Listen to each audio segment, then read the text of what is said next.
Work session to order at 6:00 p.m. And I'd like to introduce Jeff Hunsinger, our Public Works Director, and Jeff Jacobs, Emergency Management Coordinator, to present our topic for tonight.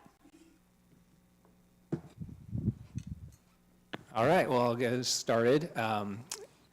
So first off, I wanted to call out that I've left draft copies of the emergency operation plan up at all your seats up there on the dais. We didn't send this to you ahead of time on purpose. It's a very long document, and I didn't want you to all think that you had to get in there and start reviewing a 200-page plus document to be prepared for tonight. Tonight's really more information sharing, catching the new counselors and up on the process, where we're at with our emergency operations plan and our emergency management program, and then going through the basics in the plan. That I'll call out kind of some specific information that's good for the council to know, or policy directions that are in there. When we're ready, so this is a draft, when we are ready to take a council action on this plan, we're still not exactly sure what council action it's going to be. So the plan previously was never actually adopted by council back in 2009. It was adopted that the city would follow the NIMS model, which Jeff will get into a little bit more later, and it directed the city manager to develop an emergency management program.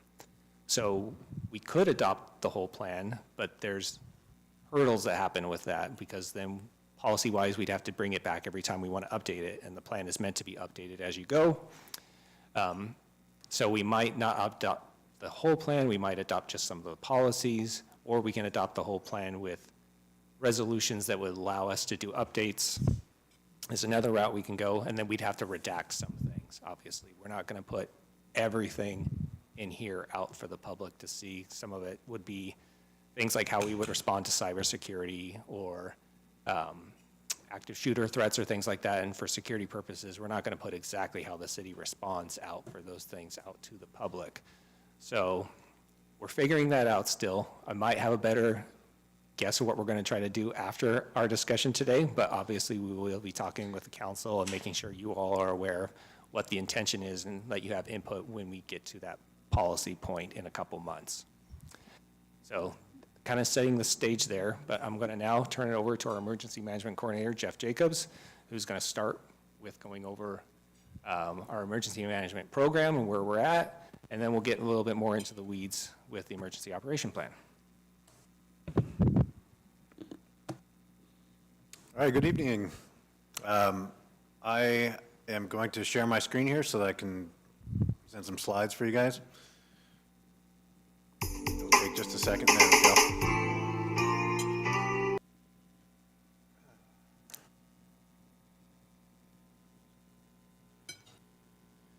Okay. Unless it bothers someone, I'm going to kind of stand up and walk around a bit. This is what makes me more comfortable when I'm making presentations. I do a lot of teaching, and I feel odd when I'm seated at a desk. So until I really need my notes, I'm just going to stand up. All right, so today's purpose, it's up here on the screen. You should be able to see it though, right there below. I'm going to introduce myself. I know that I have introduced myself to the council before, but there has been a couple of changes. I want to make sure everyone knows where I'm coming from and what my expertise is. And then I'm going to briefly explain the state of the program to you. So the emergency management for the city is not just the plan that we've been working on for the past year that we are going to show to you, but it's the entire program. The emergency management program includes things like training the staff in emergency management and doing hazard and vulnerability assessments for the city and that kind of thing. So there's a lot to it, and I want to explain just an overview of what it is. And then I'm going to talk about what type of different plans there are, because there's the emergency operations plan, but there's also, the emergency response plans, like that cover things like in each individual building, how do you escape from a fire or something like that. And that's separate from the emergency operations plan that we're discussing tonight. So I want to make sure everyone understands the difference between the different types of plans, right? Then I'm going to present the actual emergency operations plan, which is what you have a copy of there on your desk.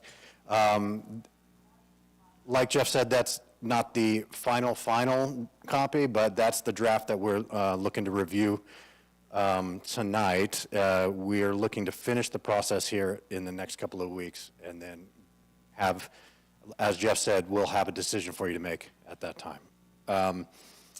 Let's see, and then finally, I'd just like to mention what our next steps are in the program. Okay, moving on. All right. So we're going to talk about the types of plans. We already discussed that. Okay, so let's get into who am I, what am I doing here, why did you bring me in to do this? Basically, I've been in this line of work for about 24 years. I started off in corrections, actually, as a correctional officer many years ago, 1998. And I've been in law enforcement, in the military, active duty for 6 years. I got out for a little while and I did private security, including federal contracted security, before I moved up here to Oregon. And when I got here to Oregon, I joined the Air National Guard, that's when I went to their training academy to become an emergency manager. And I've been working full-time at the air base up there for the past 10 years or so. So I've been a full-time emergency manager for about 10 years, but I've been an emergency responder for over 24 years. And it does make a difference. If you've been the person out there on the street in charge of the incident, you're a lot better, I find, at being the person back in the office who is trying to get the person on the street what they need to do their job, right? So it's all, in my mind, it's all relevant experience. I am a certified anti-terrorism advisor. I do have my associate's degree in emergency management, and obviously I'm also a hazardous material technician, so that's a federal certification that is useful when you're doing things like giving input on should we evacuate or should we not evacuate if there's an oil spill or a chemical spill or something like that, right? So, all right, moving on. And I don't mind being interrupted, so please don't, hesitate to stop me if you got a specific question. But that was kind of my resume, my 24 years of experience and training. But just about me in general, I'm originally from Tallahassee, Florida. I loved growing up in Tallahassee. It's a great place for kids. It's a college town. It is the seat of the, it's the capital city, but it's also a small town. I was stationed, when I joined the active duty Air Force, I was stationed at Nellis Air Force Base, which is outside of Las Vegas. I was Protection Level 1 entry controller. If anybody's in the military, they probably know Protection Level 1 is for nuclear weapons and presidential level security. So I do have that on my resume as well. I was a lieutenant for Boyd Gaming in Las Vegas after I got out of the military. So I was in the military active duty for 6 years, I had a love-hate relationship with it. There's a lot of things to love, to be proud about being in the military, but it's also not always the easiest life, right? So I got out, I tried my hand in private security in Las Vegas, which I did a lot of. I managed security for 2 smaller casinos down there for a few years. And then when my child was born, I decided that, I didn't want him growing up in Las Vegas. So that's how we started looking around for someplace better for him to grow up. There weren't jobs really available for me that I wanted back home in Tallahassee and Portland area. The Pacific Northwest, really, Oregon was like the next best thing, and we love it up here. So that's how we ended up in Oregon. As soon as I as soon as I got here, I decided I missed being in the military. I had to do something. Service is a reoccurring theme in my life. That's where I get my job satisfaction from. I'm not.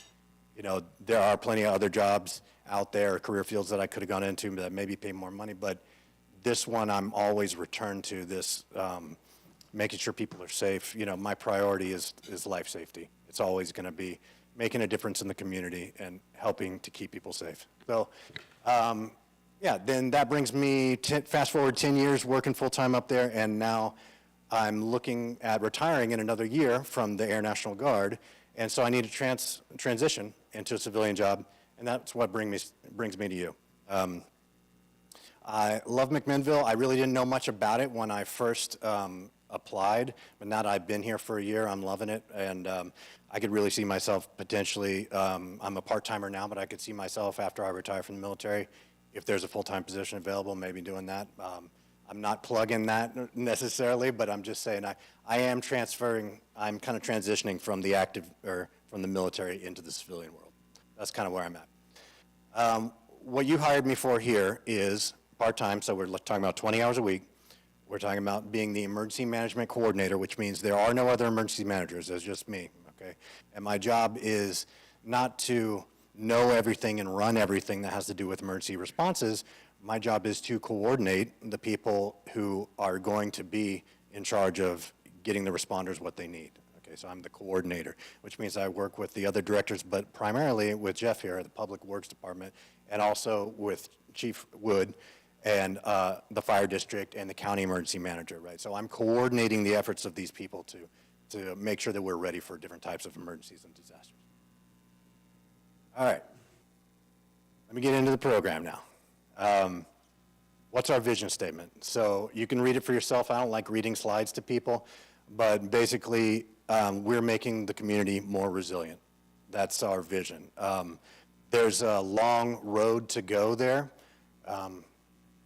but I do have some experience. I do have a direction here. I'm confident that we can make, a big difference in how resilient we are.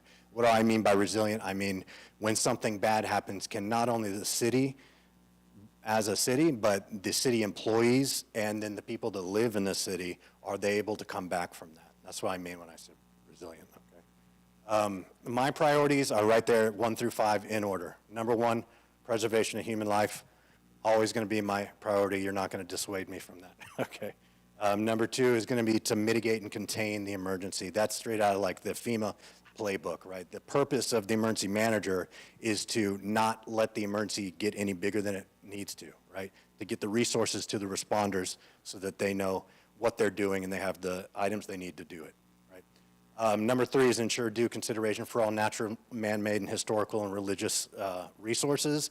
That's obviously going to be on the list. It is important to me that, just because someone has a different set of values or a different set of concerns than I do, doesn't mean that, any of their concerns are invalid. Like, this is a whole community approach that we'll talk about here in a further slide. But when you have a whole community approach to the emergency management program, that means that you need to be in touch with the community, the different parts of the community, and get their take on things. Okay, so that's part of the approach here. That's why it's on my priorities. It's on my list of priorities. Number 4 is provide expert advice and guidance. I gave you my resume, and I think I'm well positioned to do that, but I'd just like to make it clear that we have a bunch of subject matter experts in different subjects. There's a couple of things that I feel confident that I have expertise in, okay, organization, hazmat, emergency response, but no one can be an expert in everything. What we need to do is get all the experts around the table to make the best decision, right? So in my fields, I'm prepared to give you expert advice. And then number 5 is responsible stewardship of public funds and public trust. So like I said, I'm not in this for any other reason than to, I derive my satisfaction from doing what I think is the right thing for the people in the community, and that's why I put it on my list of priorities. All right, so our vision, here's some key objectives. I explained our vision to you on the previous slide, but basically, things that we need to do to get this done. We need to create, test, and revise plans, right? And that's what we're here today to do. Part of is to show you the plan that we've been working on for the past year. We need to liaise and make contacts with other, regional assets, other emergency managers, other departments, and leverage those resources as well. We need to have a plan ahead of time to contact and get, help each other. Those that are in the form of like mutual aid agreements, et cetera. We need to always document and communicate lessons learned. So not to get ahead of myself here, but we have this plan. Once the plan is official, we need to test it. We need to do some exercises. We need to get out there and we need to poke holes in it. And that's part of the process. And that's why when Jeff was talking about whether, trying to decide whether we want to give you the whole thing for adoption or just the policy portions, if we give you the whole thing for adoption, something to think about later, okay? If we give you the whole thing for adoption and you adopt the whole thing, then any changes we want to make to it, we would then need to come back to you guys to get the entire document reapproved again, right? Which is kind of not the point of the process here. You're hiring subject matter experts so that we can put something together for you, make sure it is in line with your values and your vision, right? But then we need to be able to update it as we poke holes in it and change it. And the process is ongoing. I can tell you from the Air National Guard perspective, we redo the plan every single year.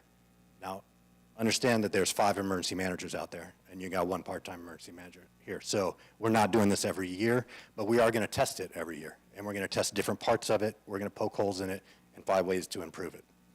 All right, I'm kind of belaboring that point. Let me move on. So the program description, if you go by FEMA, this is what they say an emergency management program has. It's got these 5 mission areas: prevention, protection, mitigation, response, recovery. That makes sense, especially when you talk about the cycle of an incident. So you're preparing for it, then it happens, and you've got to do what you can to make sure it doesn't get worse. That's mitigation, right? Then you've got to respond to it. You've got to coordinate and have a plan for the response. And then when the response ends, your job's not over because people still need help with recovery, right? It's the longest part of the incident is the recovery. So it makes sense that FEMA would define the emergency management program. I broke it down a little bit differently. This is out of my head right here into what the actual steps look like, right? You've got 1 emergency management coordinator, and I'm coordinating with the subject matter experts, some of which are in this room right now, but others include the rest of the executive team and then yourselves, to align efforts in the following 4 categories, which is prevention and protection, which is 1 category, response, recovery, and mitigation, right? So we can go into more detail on any of these that you'd like, but basically, I guess my point from showing you this is so that you know what's involved in an emergency management program, and that you see that there are a lot of programs within the program. There's a lot of things to do here. Okay, so when we talk about how much resource, how much emphasis you want to put forward to it in the future, that has a direct reflection on how fast these things get done or how many of these things get done, right? In the future, I could see, so I just forwarded the slide here once, it only changed a little bit. I could see us eventually when we have our population grows to a certain point and we have the resources necessary, I could see us mirroring what other larger cities are doing, which is where you have 1 emergency manager, and then he or she has a staff, which they'll assign 1 staff member to each phase of the incident, your prevention, response, coordination, or mitigation and recovery, right? Okay, so that's for the future. Now, I'd just like to take like 2 slides and explain to you what I think makes a successful program.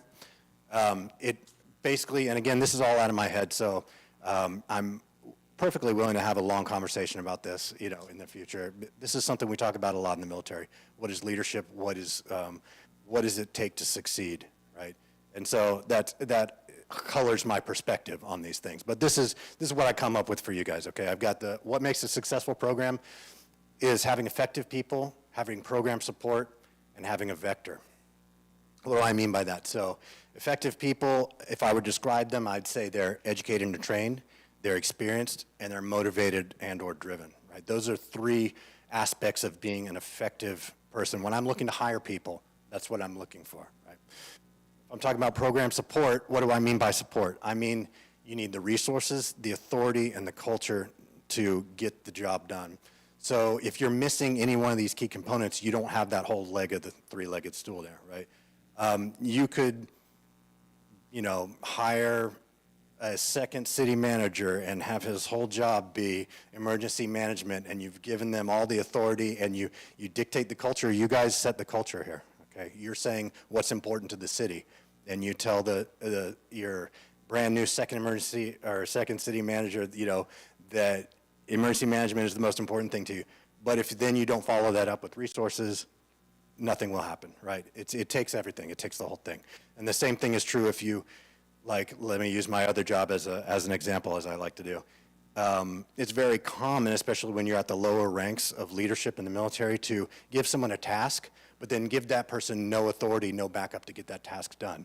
They still can't get it done, right? So you can give them the resources, you can give them the training, but if they have no authority to ensure that the thing gets done, it won't get done. Right? And then the last thing is the vector. And really the vector is coming, you know, it passes through Jeff Towery, but it's coming from you guys. Vector is, you know, direction plus velocity, basically. That's the technical definition of vector. But when I say vector, I mean leadership plus a direction. So, and then all over time. So again, going back to the resources, how long it takes us to have an effective program is going to reflect how much support we have, how effective the people you hired are, which includes me, primarily me, and also what direction you've given us. Okay, so now that I have explained all that, I'm going to skip this one. I'm going to go on to council goals. So, council goals, these come from you guys, okay? I pulled this out of, off of our website, off the city's website. So the goals here are to identify strategy for long-term increase in stable public safety services, complete and implement a fire district analysis. And again, I'm not going to read all these slides to you, but these are the goals that were set by you and your predecessors, okay? And this is what we're getting after. This is why we've got a plan that we've worked on, and this is what we're trying to achieve, okay? Going on with some additional goals that comes from your level. Lead and plan emergency preparedness, establish formal emergency management program. You didn't have that, the program before I was here. You've got it now. It's slow going, okay? It's in its infancy, but there is a program now. Allocate resources, planning and training. Just a note there on training. We have started the training process. We've got, we're almost 100% of the supervisors within the city have got the training that I prescribed for them. I got the prescription straight from FEMA, and that training is basically, it's all online training so far, but basically it's what the incident command system is and how they might fit into an emergency response. Because and the reason I need so many people trained is because when the emergency happens, depending on how resilient we are, how many people will be able to show up and help? I don't know. So the more people I have trained, right, and the more resilient I can make our staff, more people show up and the more they'll be useful to us, right? Because our goal is to save life, right? Our goal is to preserve life. So other actions, develop safety plan, not yet, but we do have a safety committee and plans are in my wheelhouse, so there will be a safety plan at some point, and we'll attach it to the emergency operations plan. Local private resources in the event of a large emergency, we want to leverage those. I have connections now with regional emergency managers, including Brian Young at the county, so you'll find that if you get into emergency management or talking to emergency managers, relationships are big. So I'm building these relationships for you in the city right now, right? So that in the emergency, we know who to call and what to ask them for. Okay, so let's talk about a couple slides on what are the different types of plans, so that I'm basically defining what the emergency operations plan is for you. So I'm gonna start off with like what it's not, right? It's not an emergency response plan. So emergency response plan is a specific plan. Usually it's developed at like the department level. It includes standard operating procedures. I'm sure that Chief Wood has a version of this. He may or may not call it the emergency response plan, but I know that his officers have written operating procedures, okay? And what I'm gonna do for the different departments is to kind of roll those up into an emergency response plan for each department, and that will include everything from, you know, escaping a fire to what's our response to active shooter to you know, what's our continuity of operations locally, like within each building. Okay, but that is separate from the next thing on the list, which is the continuity of operations plan. In my hiring documentation, my job description, it talks about the emergency management coordinator will develop the continuity of operations plan. So it's next on the list. First is the emergency operations plan, and then we're going to move on to the continuity of operations plan, which will be what we call an annex. It's just an addendum to your larger emergency operations plan. And it will touch each department. It answers the questions, how do you continue to operate given X? X being a flood, or a power outage, or inability of staffing, or, how do you maintain operations? Okay. And then you've got the emergency operations plan that we're talking about today and its annexes. So in this case, when I'm talking about annexes, the annexes are going to be at the part that we're not going to be necessarily public facing, okay, because It's not wise to, it's called operational security. It's not wise to let everyone know every step that you're going to take in an emergency, because unfortunately there are bad actors out there, okay? But in the interest of transparency, we are going to, or we do plan to put the main body of the emergency operations plan online for everyone to see. That's what you have in front of you right now. And of course, the council's welcome to ask us for any portion of any annex that you want. But as far as what's public, the annexes we keep to us.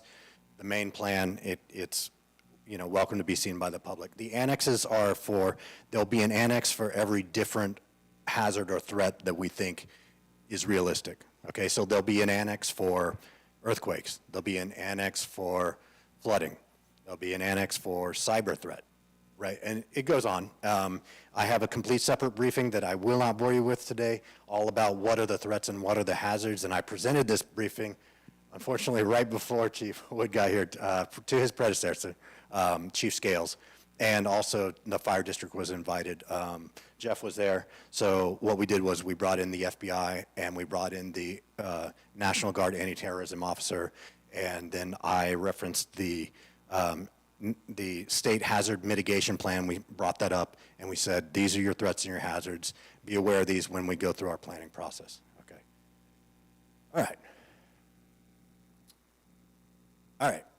Our new emergency operations plan. Now we're getting into it. Now this is the part where I'm going to need to refer to my notes here. So you guys can watch me squirm as I am unable to move around while I talk.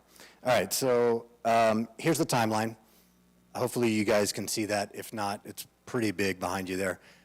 We are right there after the final EET, where it turns orange on the diagram here and it says final draft due. So we are explaining the plan to you. We're open to feedback. We definitely want to give you the final copy for whether it's adoption or just, what's the other word we're using? Affirm. Whether you affirm it or adopt it, we're going to give you the option here coming soon. But that's where we're at in the process, so we're almost done. We've been working on this for a year. We did hire a contractor to come in and assist with this, okay? So just transparency, like I said, 20 hours a week. We had a grant already put in place just as I got here to have someone come and assist with the emergency operations plan, so that's what we did. We have a great contractor, Stacy Burr, and she's actually on the meeting, and she'll be available to answer any specific questions about the plan if necessary. I've asked her to be online with us. But she did, she and I worked hand in glove. She did the actual pen to paper of the plan, though. So that's where we're at with it. Those are the dates associated with it. I just clicked in it. Built the slide for you there. So we expect to have the plan complete March 21st. That's like after, I don't know exactly when the decision we'll be asking you to make is, but that was our original goal, have this thing done by March 21st. Okay, so what I'm going to do now, feel free to follow along in the plan if you'd like. I'm just going to go through the plan and hit some hot topics, okay? Like I said, we're here to answer questions, and that's fine, but it doesn't make good use of anyone's time here for us to go page by page by page with this, okay? What I want to do is I want to present to you what each section is about, and then the little graphic I put here was policy pause. Jeff is going to pause me at certain points as I'm explaining to you in what's in each section, and he's going to say, okay, pause right there. We have a policy issue here because this is your realm, policy, okay? And he wants to make sure that he explains that to you so that when you're looking to affirm it or approve it in the future, that you'll know exactly what you're approving, right? Okay, so having said that, that's your intro. All right, so section 1 is the introduction, and this is where I need to look at my notes here. So it talks about the scope, the planning assumptions, and the whole community approach. I said I was going to tell you what the whole community approach is, but I kind of let the cat out of the bag. It's basically identifying, making contact with every different portion of the community, okay? And making sure not only that they are included in our concerns, in our plan, but that they have an opportunity to respond to someone like me if they think parts of the plan are not going to work for them or are not considering them, right? This is a whole community approach. We're here, you know, no matter what your political affiliation is, right? We're here for everybody. So that we need to include everyone. In fact, FEMA has an entire, like a workbook document on how to have a whole community plan. If you're interested, we can pull it up and send it to you. But the planning assumptions, some assumptions I wanted to mention here were the Emergency Operations Center may or may not activate. So I don't know, I'm sorry, I don't know what level of familiarity each one of you have with the incident command system, but an organization within the big organization of the city and the county and the state's emergency response, one little piece of that organization during an emergency is called the Emergency Operations Center. Okay? The purpose of the Emergency Operations Center is to get the incident commander exactly what he or she needs to solve the incident, right? That's the point of the Emergency Operations Center. The Emergency Operations Center is staffed with people that represent all the different, we call them lifelines now, but they're basically like all the different type of support that you could need. Someone's in charge of shelter locations. Someone's in charge of public works and roads department, right? And it goes on and on. There's actually 17 different breakouts. They're called emergency support functions, okay? And we work hand in glove with the emergency management team. This is all FEMA terminology. I'm just trying to state it simply for everyone so we're all on the same page. The emergency management team is the incident commander's like immediate staff. And that contains someone from, let's see, you've got legal, you've got the incident commander themselves, you've got the public information officer, you're gonna have the operations section, so you'll have a finance section, a planning section, and a logistics section. And those people, there's one person in charge of each of those sections, and that makes up the command staff. That's the incident management team. They work with the EOC to solve the incident, okay? So I explain all that to you so that I can explain what an emergency operations center is, and so that you understand that we are working with the fire district to train up a group of people to be an incident management team as defined by FEMA. FEMA has a strict list of all the training and activities you must do to be certified to be each one of those positions, the finance, logistics, operations, planning, right? So we are working with the fire district to train up basically 2 shifts worth of people. So we're talking about 18 people. 9 of them will be supplied by the fire district. 9 of them will be city employees, okay? And when an emergency happens, if it directly involves the city, we have the option to, at that point, once we have some training, stand up the Emergency Operations Center. And so we've got locations designated around the city. Primary location is at the police department in the training room.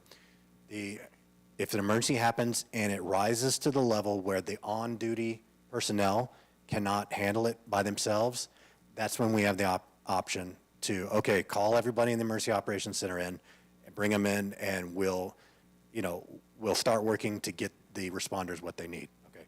So with this plan, you have to understand the number of personnel we're working with versus how quickly we can get them together in one place versus how quickly is the incident over. These things will help us determine whether we even bother to stand up the EOC or not. So, long explanation just to tell you that the plan specifies that we may or may not stand up the EOC. But now you know what an EOC is, so in future conversations, we can get into more detail. So the scope of the entire plan is just to establish responsibilities and coordination for any hazard or threat that we've identified. Okay, moving on to the next section. Oh, go ahead, sir. So this is one of the points where I'm going to pause, Jeff, but so he spoke a little bit about that coordination with the fire district. So we have to go ahead and train up our own emergency management team. They need to do that as well. So right now we're just kind of working in parallel, doing that training, trying to maximize our resources. But a policy decision that's going to come in is there's actually an agreement there between you all and the fire district board that will need to happen if we're going to actually share resources, staffing each other's EOCs up at that time. So that'll be a future thing that we'd bring to you. One of the big things with that is obviously their district boundary is a lot larger than ours, so they could have emergencies that are happening outside the city that city staff could be called upon to help if we're trying to stand up this emergency management team in the process. So things like that, it's kind of like a mutual aid agreement. We'd want to obviously involve the council and the fire district board in that to make sure there's some understanding of how those rules would work and all that. So that's a policy question that would come up in the future with this. Right now, since it's just training we have to do and we're doing it in parallel, we're just moving forward with that. But this will be a question that will come to you in the future. Can I ask a question? Yeah, absolutely. So when it comes to this training and including, are we including water and light in this for water, power, and fuel? Right now, so Water and Light has their own emergency operations center and how they operate. We coordinate with them, but right now to stand up a city emergency management team, we're kind of focusing on just us and the fire district now, partly because they need their emergency operations team to keep the water and the electricity going, and we need to make sure that they're doing that because their focus is very much on keeping those vital utilities going. So You'll have a plan for communication between Yes. all of us, because Yep. obviously we are all. in the absolutely, city. then that's partly what's in the emergency operations. Okay. How we communicate with them. Okay. That is in here. Yeah, go ahead. Thank you. Thank you for the detail. It's a little higher level than I feel like we went through in, I think it was February or March, when we had our kind of work session on this at the police department training room. I have two questions. The first one is, does the city of McMinnville have, I guess, a code that authorizes the mayor to declare a state of emergency within the city? Or are we only under the purview of the county when it comes to a declaration of a state of emergency? So I can talk to it a little bit, and we have the city attorney here if we need to, but really being able to declare a state of emergency comes from ORS. And then we have the city process of how we would do that in here. So declaring a state of emergency really starts with the council first, if the council's available. If the entire council's not available, then it goes down to the mayor. If the mayor's not available, it goes down to the council president. If that's not available, then it goes down to the city manager, and then can even go down further with the police chief and all that. And the reason you want to be able to do that, possibly go down that far, is you want to declare the emergency pretty early, because that triggers okay, now we're going to start tracking our resources so we can get repaid. So every intent would be to do the step that's outlined, but sometimes you go through those steps pretty quickly just to get that emergency declared. But it's not a city code, it's the Oregon Revised Statute that gives the city the authority to declare emergency, and then the way that works for us here, since we have a council, it starts with the council and then works down through delegation from there. Okay. So that brings me to my next question. Was last year when we met, there was conversation about us as electeds getting some of the NIMS training, we have ICS trainings, and you're starting at high-level staff, and that makes sense. It also makes sense that folks would turn to their electeds when there is an emergency, especially given that we do all live in different wards. You know, it's easier for us to access people based on our geographic area. So I'm curious if that's still part of this plan. So the council's role in an emergency is in the plan right now, and it's essentially, we kind of talked about this a little bit before, 90% of your role is before the emergency happens, right? So giving the direction of setting emergency management up, providing the resources through budgeting, staffing, all that. So 90% of your work is going to be that policy setting ahead of the emergency. In the actual emergency itself, the council's main duties are declaring the emergency, and then there is, if we need funding that goes above and beyond what we have authority to do, the council would have to authorize funding. So those are the two main things that council does as part of the emergency management response in here. Obviously, there's also that communication side, that getting things out there. So staff has that responsibility to share information out. And the city manager has a responsibility to share information with counselors. But we're not going to be necessarily asking you to be part of the emergency management team or anything like that. We're going to have the staff be the ones doing that, who's trained in that. You're welcome to take the ICS training. It's online. Anybody can take it. So if you want to be more familiar with it, you all are welcome to take that training. But we're not going to be asking the council to be taking charge of emergency operations during an event, because we have the staff that run the programs day to day that are best suited to do that. Okay, thank you.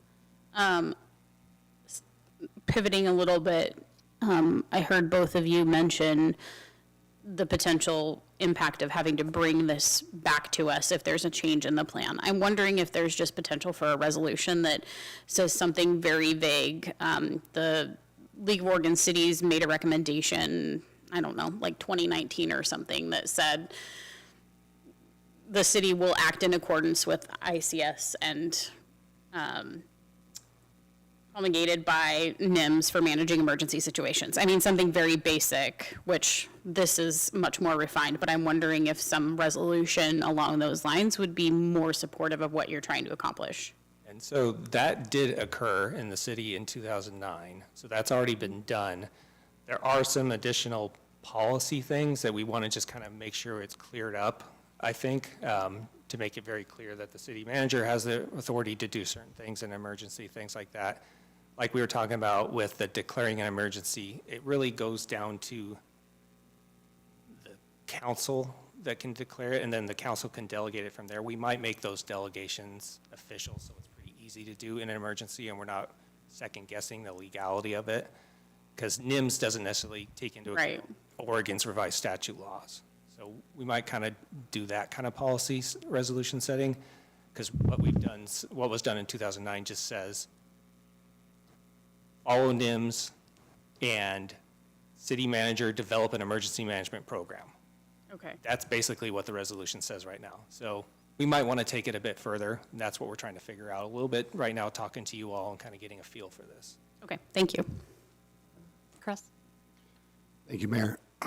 Comment first. To your question on emergency declarations, almost every city in Oregon, beginning in 2020, was doing emergency declarations for COVID. So that's already in place. The question I would have is, you have, in theory, we're talking about emergencies that could be of massive scale, right? We're talking Cascadia subduction zone type level. In theory, we could reach that level. Could be on a smaller scale, right? Where it could be mass casualty shooter event, whatever. But if it's on the larger scale, it sounds like you're talking about 2 people in each position that are trained to do a specific job. And that's it. Is that standard operating procedure? Or, I mean, I could see a circumstance where both are taken out or unable to make it to the command center in order to fulfill the function that's needed. If this is standard procedure, it's standard procedure, but is there some sort of backup plan in the case of, we're talking about a massive emergency? Thanks for the question. Yeah, it does sound dire, and it's not just here. Okay, there are 2 people that we're going to be training up to be to fill each role in the incident management team, and it is perfectly likely that neither one of them will be able to show up, right? Because they're affected by the actual disaster that we'd like them to assist with, right? Okay, that's where let me speak from personal experience, okay? You get good people, you get a lot of people trained at probably a low level, and good people will show up. And when they get there, if you have a couple of people that know what's going on, you just plug them in where you need them. I'm just telling you from a realistic perspective, that's what we really do. If this were a larger city, we would absolutely be pushing for multiple emergency management teams with backup personnel, right? But we are the size that we are. And you give me a certain level of resources, and I'm going to use them to the best of my ability. If that answers your question, I hope. Anybody else have a question before we move on? Okay, a couple more things in this that's just good to know. In the section 1.2 on scope, second paragraph, it really talks about how only city departments and non-city agencies that have a role in emergency operations support are included in this plan. So just, that's kind of a base level thing. We're not including what, individual residents do, what businesses do, things like that. This plan is for what the city and emergency operations support does, and then it also, backwater lights in here, fire districts in here, county, that kind of thing. And then another big one in here in the city assumptions under planning assumptions, the second one, city departments will mobilize to deliver emergency and essential services under all threats and emergencies. So basically what that's saying, right, we're assuming that city staff are going to be directed to help in these emergencies. So we could be calling upon library staff to help with setting up sheltering stuff. We could be calling on Parks and Rec staff to be helping with logistics. So this is kind of, that assumption is that city staff are going to be helping with emergencies, and we're going to use them as much as we need to use them. I have another question on that. So I'm assuming the ones that you're chosen to train live in the city of McMinnville? Not all of them. No, not all of them. Some of them are outside. Some of them are nearby. For example, in the administration section, you have to have an attorney. Our attorney does not live in the city of McMinnville, but he lives very close nearby, but we also only have one attorney. So, and then the fire district has theirs. So it's pretty hard to get everybody exactly in the city, and that pluses and minuses there. One, it's easy, they get here quicker in an emergency, but they also, if it's only a local emergency, people that are outside their homes aren't necessarily affected, so they're not necessarily concerned about protecting their families, and they can respond to an emergency, things like that. So there's no perfect thing for that. Am I answering your question, Mayor? Yeah, I guess it's concerning to me, though, if depending on what the disaster is or the emergency is, if they're having to drive here for an hour to get here, then we've kind of lost one of those people. Yep. So having them locally where the emergency is just seems realistic to me as a need. Yeah, right now we're focusing on getting the right people trained, but obviously we can train more, and I'll take note of the concern with the people being from outside the city. I think most of the people we are training are local and live here in town or right outside of town. I think I can't really think of any on the list that are driving far to get here. We did talk about it. It is a concern.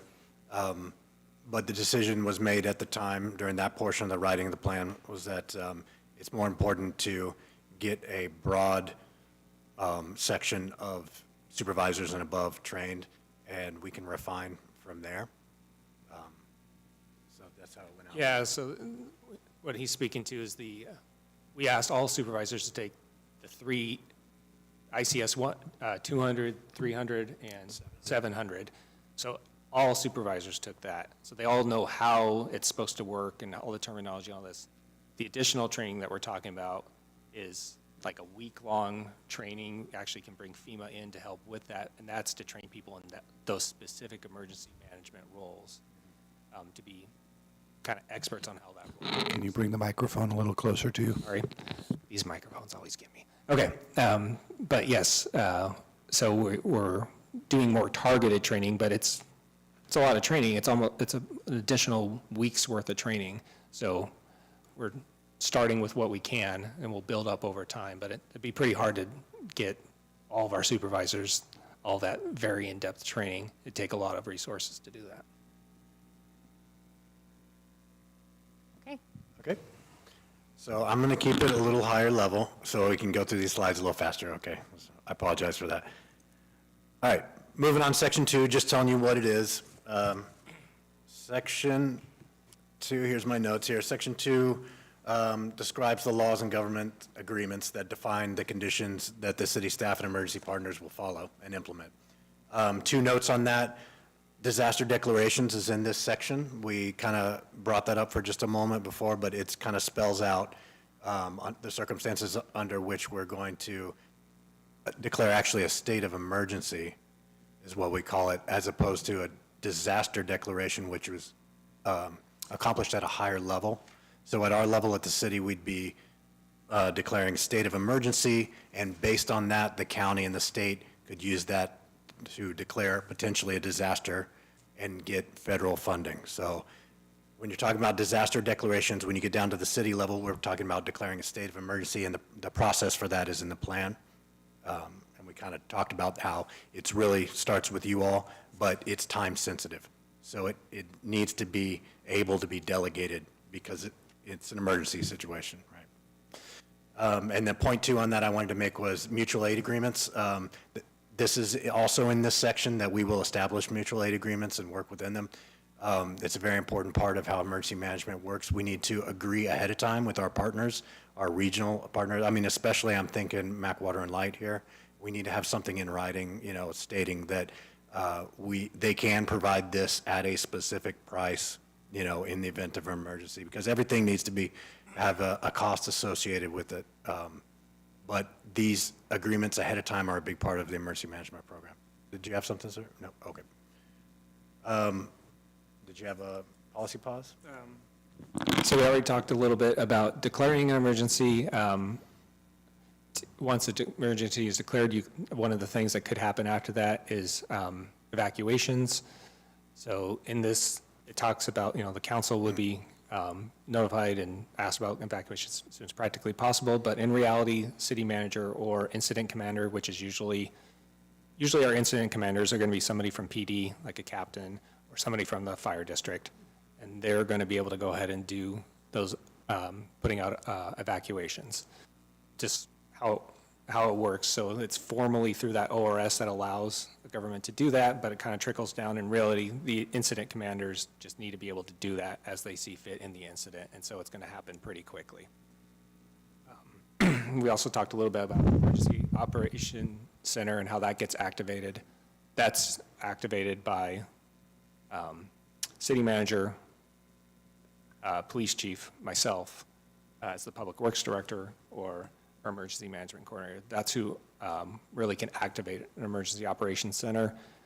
Other department heads could request it and start the process, but those are the positions that are allowed to set up an emergency operations center. Quick question. And this is fairly small, but city disaster declaration, and we talk about emergency declaration. Is there a reason between not sticking with one or the other? Is there a difference? Well, I might have to defer to David Leitenberg on that, but my understanding is that a disaster declaration is something that's done at a higher level, and there needs to be something in the emergency operations plan that says, what's our role in that? Our role in that is to declare a state of emergency, and that's kind of what the plan says, under certain circumstances. Would you agree with that, David, or do you have something to add? No, I don't have much to add to that. Declaration of a disaster, that's a federal thing. It's done by FEMA, it's done on the national scale. The ORS speaks to the emergency declaration, which is the foundation of the issues that we're working through here. Okay, so then I guess my question is, why would our emergency operations plan speak to a disaster and not if it's a declaration at the federal level? I think the term disaster is still usable and probably applicable, but just in the vernacular. Okay. A disaster declaration as a concept is a federal FEMA thing. Got it. Counselor Payne. Thank you. I had a question about the mutual aid and IGAs. I wonder if there's maybe a list somewhere in here that references the who's, like who are those agreements that we should be, I mean, I have a mental list, but I guess I'm inquiring as to what the plan is right now for those partnerships. So part of what I will be doing will be collating all of the IGAs and MOUs together. Okay, that's not done yet in one place, unfortunately. When we had the fire department, I know that was the repository for those, the primary repository for all those type of agreements. It's definitely something we need to get a handle on that we haven't yet, as far as, you know, when you activate the Emergency Operations Center, there's a set of resources they need, and part of those resources is a list of all the MOUs, IGAs, right? So we're aware of that. It's a slow process. The types of entities that we would have these agreements with, I believe, are stated in the plan, but it's just talking about other local, federal, tribal governments, that type of thing. So I guess I have, when I think, I'm married to a fire captain, so just a little background there. So I guess I think about like Linfield and that they would have a higher food supply. I think about the school district having some of the same, and then perhaps places to shelter. So I'm just, and those aren't necessarily government, right? They're public organizations, but they're, I mean, well, I guess Linfield's not public, is it? But I think also about like Cascade Steel. They have a confined space rescue team. And something like that team, you know, not knowing, you know, the hypothetical disaster, maybe their team is relevant. Yeah, definitely you can include NGOs, non-governmental organizations. You can have agreements with them as well. Like I said, I don't have all those put together in one spot yet. But as far as like, for instance, Linfield might be very useful in like a sheltering situation where we have people whose homes are uninhabitable for whatever reason. So that would be a good reason to coordinate with them and mutual aid agreement or a memorandum of understanding ahead of time that we could potentially use their facilities. That's just a off-the-cuff example, but yes, we're definitely considering that. I mean, it will happen. It's just not, those organizations are not listed by name in the emergency operations plan, and they never will be, because that would be an annex to the plan, which will be written at a later date, and that annex will be called the Shelter Management Annex. Thank you. Okay. Moving on to the next section of the plan. Next section, Section 3, Concept of Operation. So this describes the authoritative laws and government, oops, I'm sorry. Nope. This, the city integrates emergency management approach to meet the emergency operations plan objectives. So notes, that's a general description of the section. My notes here are, it defines what the mission areas are. So this is where it talks about preparation, mitigation, response, right? It talks about what the program looks like in general. And then the second note here is the city adopted NIMS through the McMinnville resolution number 2009-4. So that's where we got the direction there to set up a plan, to create a plan that is that works with the National Incident Management System and with ICS. And this section talks about that. And then I have a note here to talk about the incident management team. I already talked about that. That's the team where we're training parallel to the fire district, and it's in the works. Yep, the only policy thing I'd really point out in this section is under 3.4. It talks about the city's response priorities, and starting with life-saving protection of property, then down to employee safety. And it kind of sets what are our priorities during an emergency. Obviously, we're going to try to do all of these things, but if something has to take, we're going to prioritize life-saving over restoring infrastructure, right? We're not going to worry about trying to get a road open if it's going to be costing us lives, that kind of thing. So just a good thing for the council to be aware that that's the priorities, and that's kind of how we make some of these decisions in the moment. Jeff, when you are talking, can you tell us what page you're on? So Oh, we can yeah, look at sorry. the same It's time with you. Section 3.4 on page 24. Okay. I'll make sure to do that moving forward. Thank you. Okay. So yeah, that section 3 just describes a lot of what I already talked about, makes up the program. Okay, next section, section 4 is direction, control, and coordination. This section describes the city's command and coordination structure. My notes on this section are, it lists the priorities and critical tasks that will ensure get done. It has the response levels, and it describes how an incident grows. So a note on that is that, every incident starts local, is what they say. It's just a platitude in the business, which means your incident commander starts as, if it's a security-related police incident, your incident commander starts off as the highest-ranking police officer on the scene, right? And as the incident evolves to get more complex or to need additional resources, that's when it grows to a larger level, and higher-ranking individuals are called in, and the incident grows in that way. It grows all the way from that one incident. It could potentially get all the way up to the federal level, and this is what that section describes, how as the resources of each level are exhausted, you bring the next level in. So when the county's resources are exhausted, they bring in the state, et cetera, et cetera. Any policy? There's more informational stuff that I think is just important for the council to know. So page 40 is where it talks about the emergency executive team. That's a bit of a newer thing to NIMS, and essentially lessons learned, poking holes in it kind of thing. So the emergency executive team for the city is the city's executive team. So department heads, as well as city recorder, communication and engagement coordinator, all that. So that is the emergency executive team. So our role, so as a member of that team, I'm not working in the emergency operations center necessarily. I'm on that higher level team that's meant to provide city manager with resources and directions and information so that he can make sure the city gets through the emergency. So it's kind of the example that our consultant gave, which I thought was a really good one, was you have a situation where it's like, all right, we're going to use the library for sheltering. And then that was decided, the incident management team then just moved forward. And then it wasn't until a couple hours later that the library director's like, we've been remodeling the last 6 months. The building's torn apart. You can't use that for a shelter.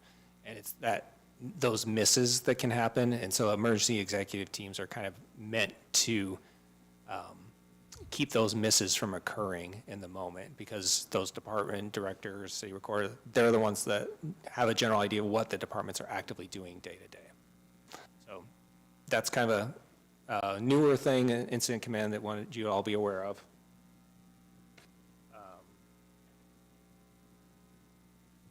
On page 51, under 486, it talks about where our EOCs are. That is good information for the council to know. So our Emergency Operations Center is the PD training room over at the police department.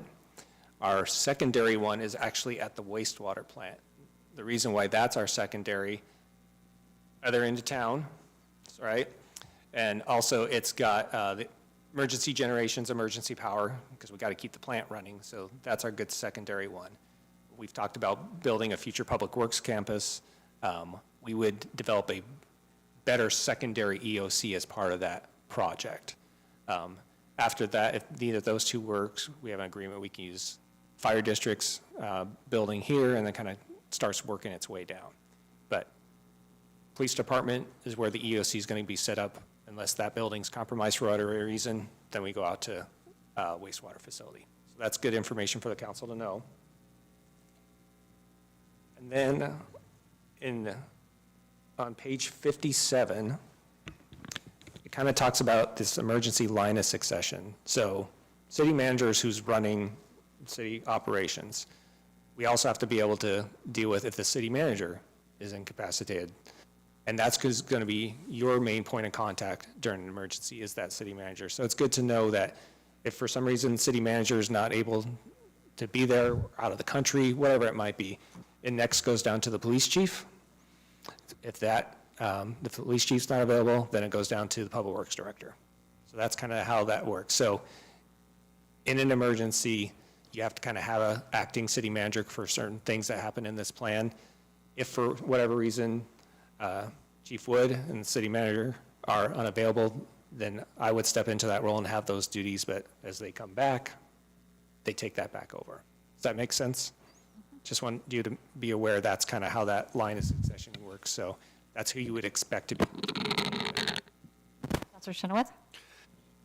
So that would lead me to the next thing, that I probably think that we would want your cell phone number, which I don't have. Okay. That way, if that were to happen, I do have a way to get a hold of you. Yeah, I can make sure you have both my work cell and my private cell if that situation occurs. I'm not going to speak for Chief Wood on what he wants to be giving out, and I'm sure you already have the city manager's information and how to reach him. Do you have ham radio signals? Just kidding. Sorry, that was a bad emergency joke. Okay, I have a question. So you said that management is going through the ICS training 237. So I assume department heads are already trained, and now you're kind of just working your way down the ranks. Though I'm looking at table 5 on page 57, that you just referenced, Jeff. And it says all employees should be trained. So I'm just more curious if this is an ICS training or this training. It's going to be emergency management generic training. So where that comes from is, in order for us to qualify for FEMA grants, we have to sign a little form each time we apply for a grant that says we are moving towards meeting the FEMA standards. And one of those standards is training, right? And then there's a separate document that FEMA puts out it's called Who Gets What, and it tells you what training applies to what people, right? So in this case, in that sentence, what we're talking about is there's going to be some level of emergency management training for everybody who is a city employee. Will it be the 300, 400, 700? No, it won't. But I'm here, I'm going to be giving trainings, and that's good enough to qualify for the FEMA grants. I love good enough. Okay. Just kidding.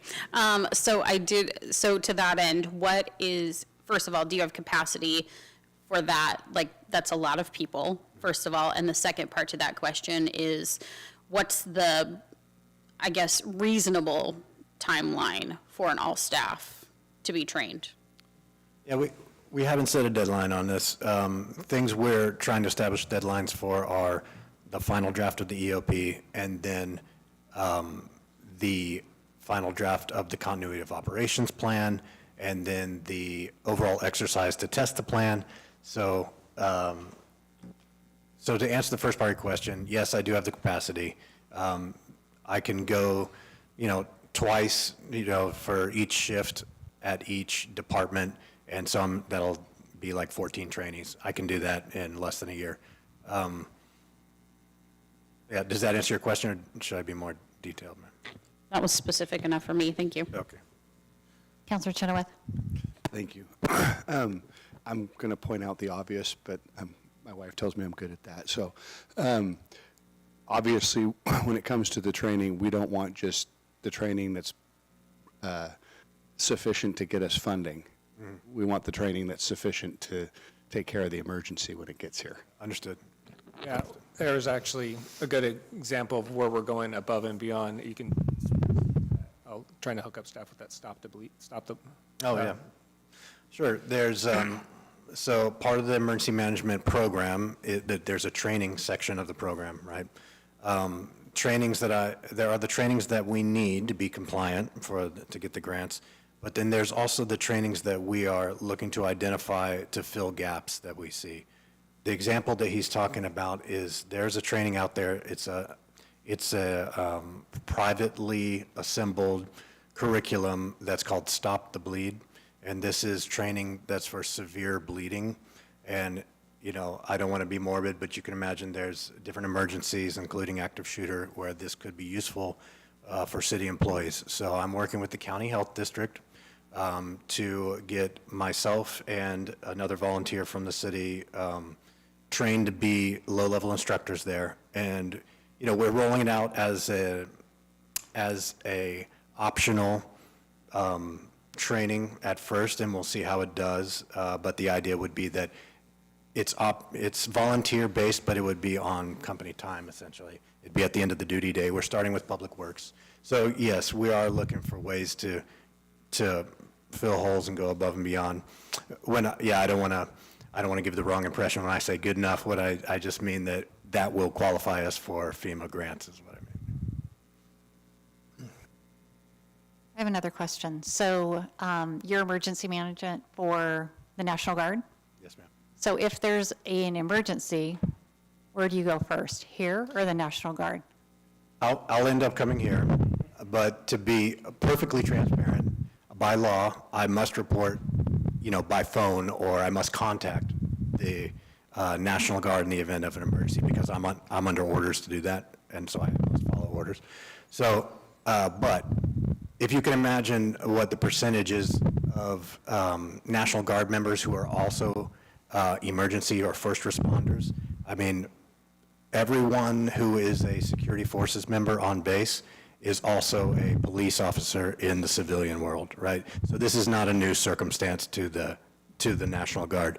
And what I did before I accepted this position was I made contact with 3 levels of supervision above me to make sure that they were going to be okay with being able to function without me there. Like I said, there are 5 emergency managers on base, so I'm one of 5, and everyone there is aware that the plan is for me to come here. But again, by law, I must contact them when the emergency happens first. Okay, thank you. Anybody else have a question right now? Okay. All right, thank you. All right, moving on, Section 5.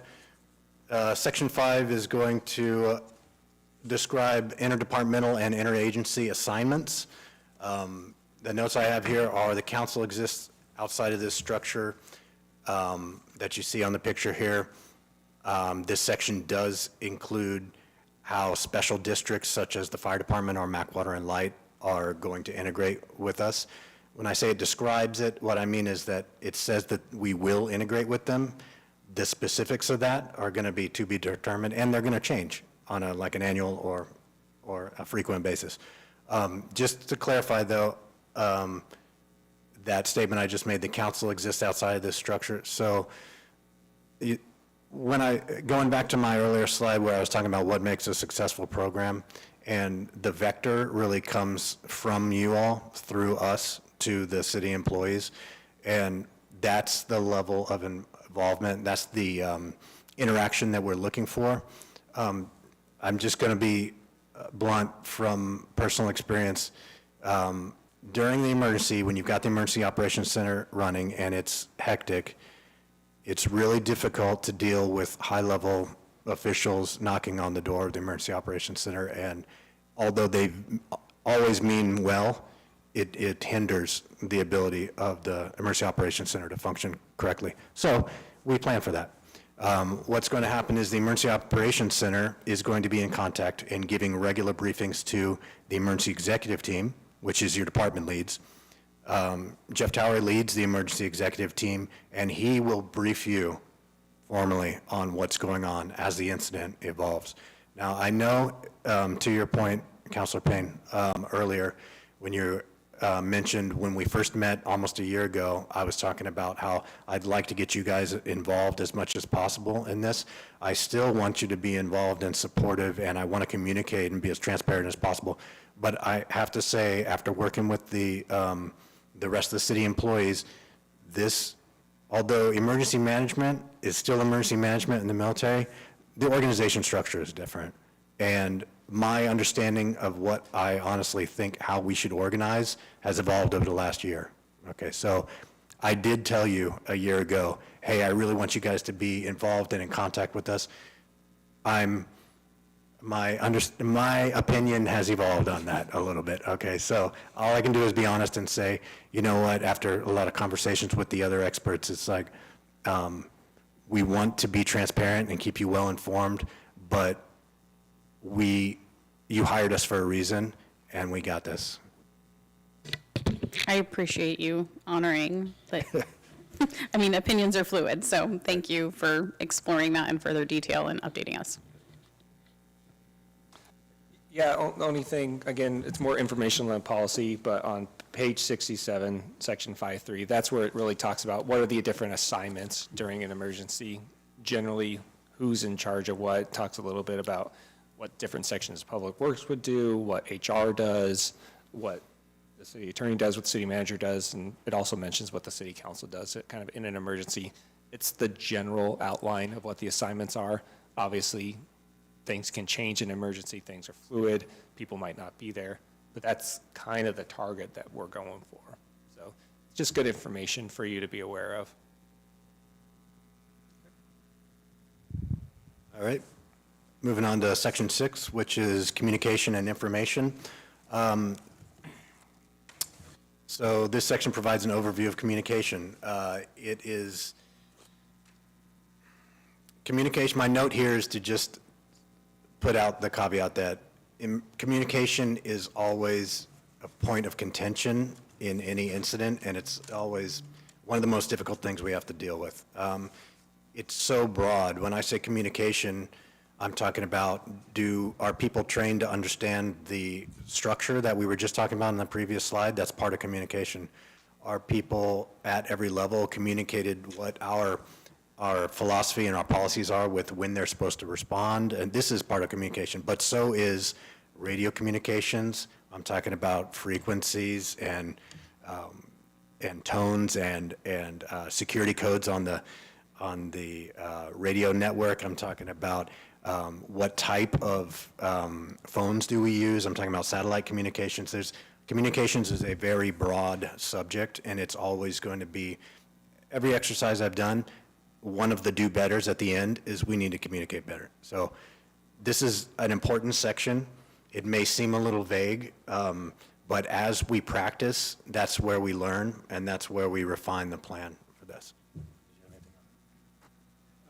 Only thing this actually came up too, and when the executive team kind of went through the plan and did a little bit of an exercise last week, and just want to make it clear, in the event of an emergency, obviously, city manager is going to do everything in his power to keep the council up to date as things are evolving.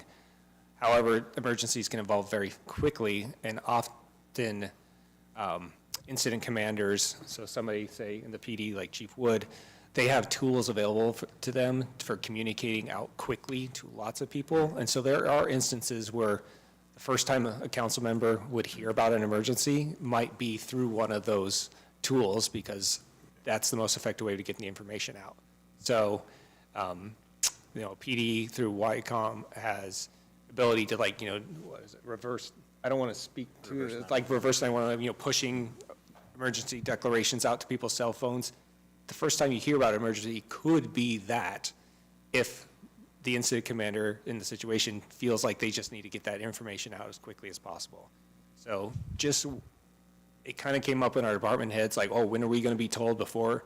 Well, not always. We're going to do the best we can to communicate that. Jeff's going to do the best he can to communicate with the council as quickly as he can, but there are certain situations for first responders to do their job most effectively. They're going to do what they need to do in the moment, and we'll kind of clean up that communication a little bit after.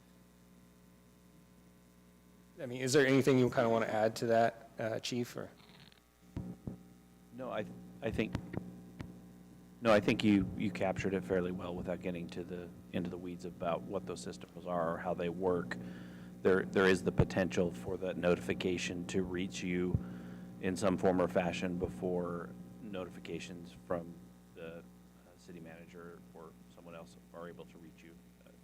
It's hard to account for what will be operational, not knowing what emergency system or incident we're faced with.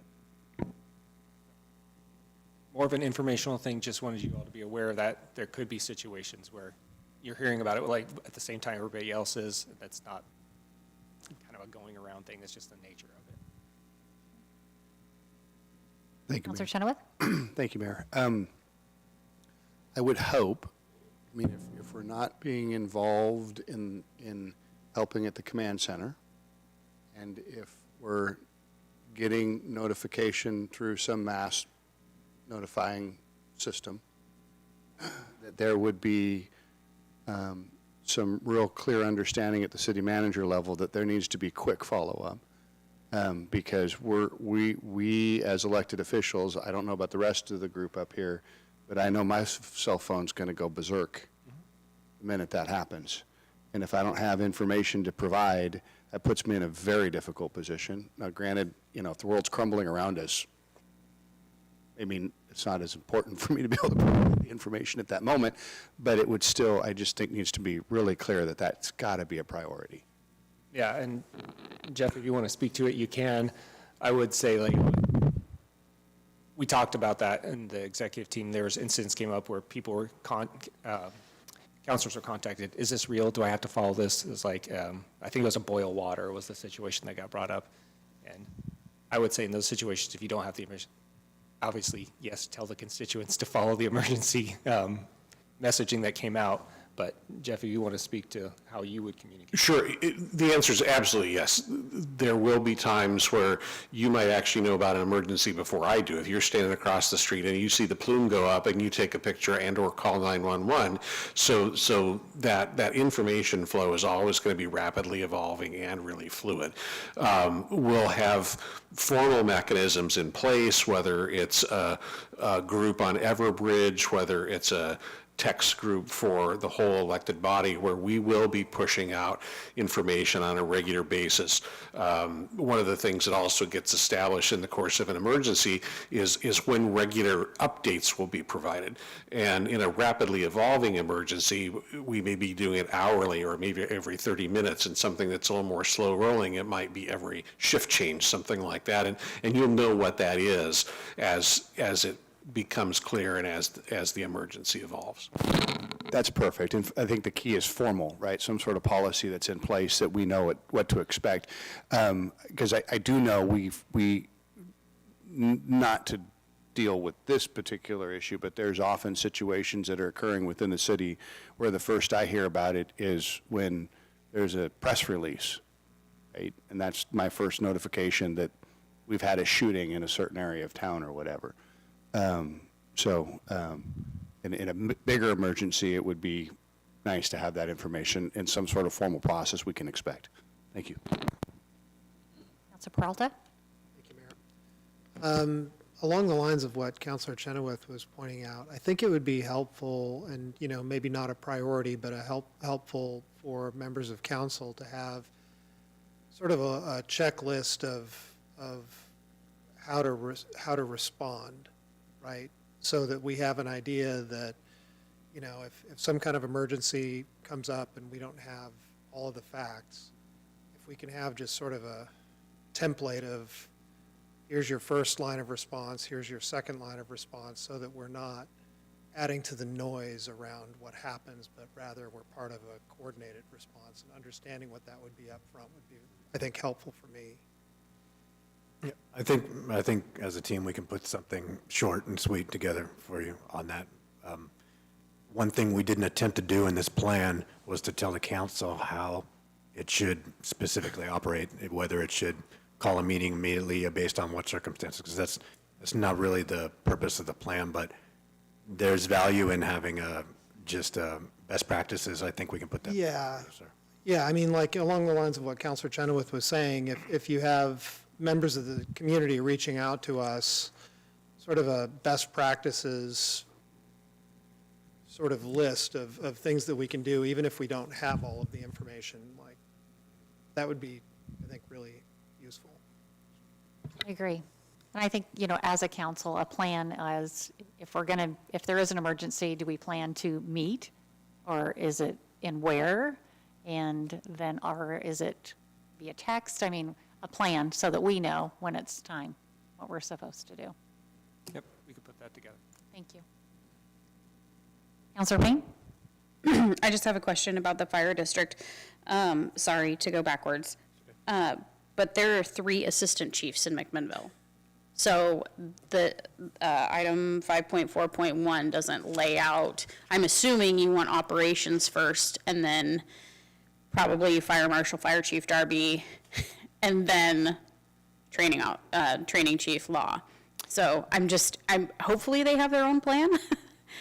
They do have their own plan, and again, we talked about, it's draft. We're actively reviewing it right now and poking the holes in it. So, take any information you all have, but it still hasn't been fully reviewed by staff. So, like, I noticed today that we have the old logo on it, and Claudia pointed out too. I'm like, oh, we're going to fix that. And so there's things in it, but yes, we will make sure to get that in there. Okay, thank you. All right, moving on. Section 7 is analysis, reporting, and planning. This section describes the methodology the city will implement to collect, analyze, and disseminate incident information. So it talks, somewhat to the point of what we were just discussing, like how often will you be updated or who will update you? I mean, it mentions that, I believe, in that section. And that's going to be the city manager who will be your conduit to the correct information there. Exactly how that works, again, we can spell something out as a recommendation for you, like best practices for the future. The note I have for this section to mention is all this whole section, if you read through it, is pretty much standard. I hesitate to use the word boilerplate, okay, but this is not the first plan to have been written, and there are FEMA templates out there, and there is value in stating the obvious sometimes, okay, and this section does some of that. It talks about what the roles in the National Incident Management System are and stuff like that. It needs to be said, but it doesn't necessarily need to be explained in council chambers right this second. Did you have any policy? Nope. On this one? Okay. Okay, Section 8, Administration, Logistics, and Finance. So this is how this section describes standard administrative and financial policies. I've got a few notes on this one. Section 8.2 on page 106 mentions the council. So I just wanted to make sure you guys were literally on the same page with me on that. During an emergency, the city is likely to find it necessary to redirect city funds in order to effectively respond to the incident. The authority to adjust department budgets and funding priorities rests with the city council. If an incident in the city requires major authority to adjust departmental budgets and funding priorities, let me back up there on the last sentence. If an incident in the city requires major redirection of city fiscal resources, the following actions will be implemented. And I've got, the plan has 4 actions for you there. So this is just, I wanted to highlight anything that specifically mentioned what we're expecting from the council, and this is one of those moments. So if you have questions, we can talk about it. Mayor, may I ask a question? Reading. Yes, Councilor Chenoweth. Thank you.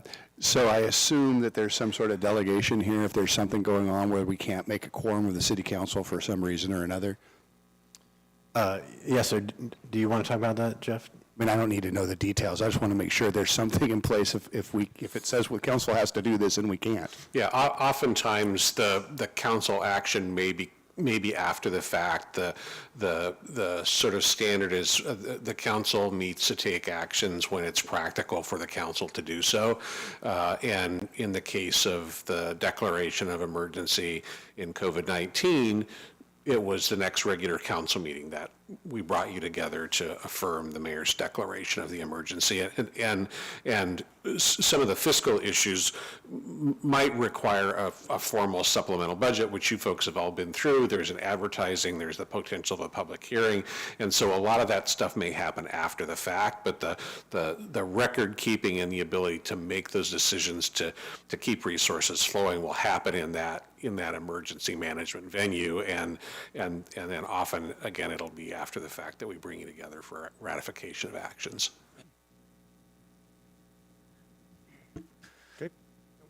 If I may add to that, state code also allows emergency meetings to be called, and if the situation became significant, fast-moving, whatever was required, we could get the council together faster than the next scheduled meeting.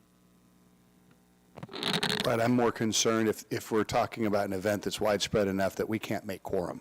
We've got something that's happened and we just simply can't make quorum. We've got to have something in play. And if the money's needed to be loosened to take care of, if we have that big of an event that we can't make quorum, we need the money loosened up quickly. So Yeah, and that's what the plan contemplates, is the ability to be responsive in the moment and still be able to follow up with the appropriate authority when necessary. All right, moving on, section 9, we're getting towards the end here. Plan development and maintenance. So this section just talks about how there's a process to this planning. It's a circle, but if I were to pick a starting point, I'd start with evaluating your hazards and your threats, and then looking at the existing plans, adjusting the plan, training people to the plan, testing the plan, and then it kind of starts over from there. Okay, so that's in a nutshell the planning process, and we're going to do this over and over and over again. The plan specifies that 2 to 3 years we'll do a review of this, which is pretty much your staff will do a review for you, and we'd like to completely redo the plan every 5 years, and that's in line with what FEMA recommends and what's going on in other cities out there. Like I said, on base, we go through the whole process every year, but it's a little unrealistic to expect that here. And again, it's standard operating procedure at other places for that to be the frequency. Let's see. Yeah, and I just wanted to make sure to mention that, to reiterate here, that we want feedback and we want support for the plan, but just understand that we're going to have to revise and revise and revise the plan, and that's part of what I'm here to do, is to find out where it's not working and fix it.